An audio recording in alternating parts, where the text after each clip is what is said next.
অরুণ আজ খুব খুশি। আর হবে নাই বা কেন? ছেলের সাউথ সিটিতে ফ্ল্যাট কিনেছে। ভাবা যায়, 11 তলায় ফ্ল্যাট। সেখান থেকে পুরো শহরটাই যেন দেখা যায় ব্যালকনিতে দাঁড়িয়ে। কি সুন্দরভাবে সাজানো ড্রয়িং রুমটা, এত ফার্নিচারে বহর, আর শোবার ঘর থেকে কিচেন সবেতে এসি। অরুণের চোখে খুশির সাথে গর্ব।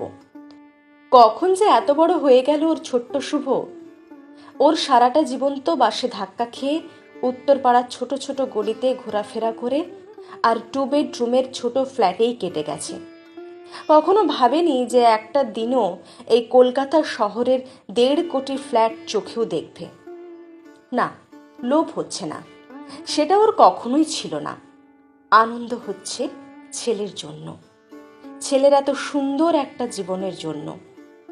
তাহলে আমরা কবে এখানে শিফট করছি শুভ?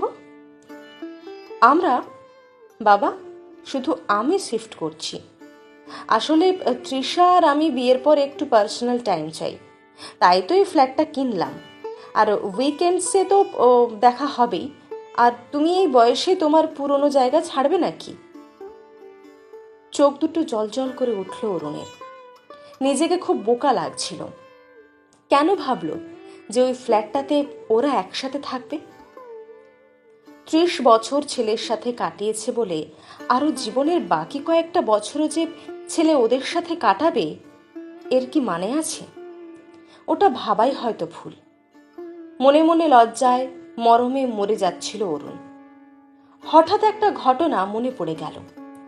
ছেলের 5 বছরের জন্মদিনটা বড় করে করবার ইচ্ছে ছিল, কিন্তু ব্যবসাটা সেই মাসে ভালো চলেনি, তাই নিজের ক্যাসিওটাকে বিক্রি করে দিয়েছিল। আজ ওই ক্যাসিওটার কথা খুব মনে পড়ছিল। কানে বাজছিল যেন টুংটাং সুরগুলো।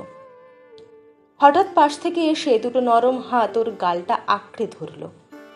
এই দুটো হাতই ওকে 35টা বছর ধরে সামলেছে। খুব অদ্ভুত লাগলো অরুণের। সুজাতার চোখে তো জল নেই।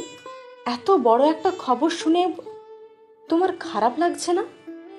না তো, আমি তো জানতাম এটা হবে। আসলে মারা ছেলেদের বেশি চেনে। শুভ তোমার মতো না, প্রথম থেকেই ও খুব হিসেবি। যাই হোক, 35 বছর একসাথে কাটিয়েছি আমরা, বাকি দিনগুলো কাটিয়ে দেব। তবে এবার একটু অন্যরকম ভাবে বাঁচব, শুধু দুজনে, দুজনের জন্যে। অরুণের মুখে হাসি।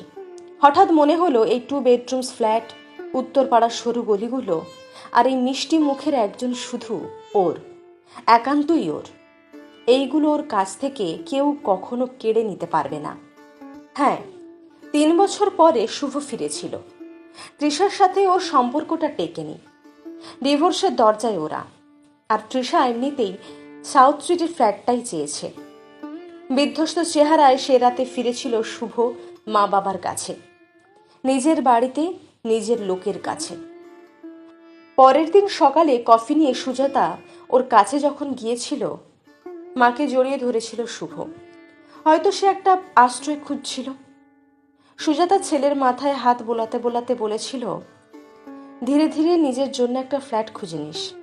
আসলেই তোর সাথে থাকার অভ্যেসটা আমাদের চলে গেছে, আর এই বয়সে নতুন করে অভ্যেস তৈরি করতেও আমাদের ইচ্ছে করছে না। শনি রবিবার আসিস, দেখা হবে। শুভর সেদিন এক মুহূর্তের জন্য একটা ধাক্কা লেগেছিল। তারপরে মনে হয়েছিল মা বাবা ওর মতন হিসেব করতে কবে শিখল।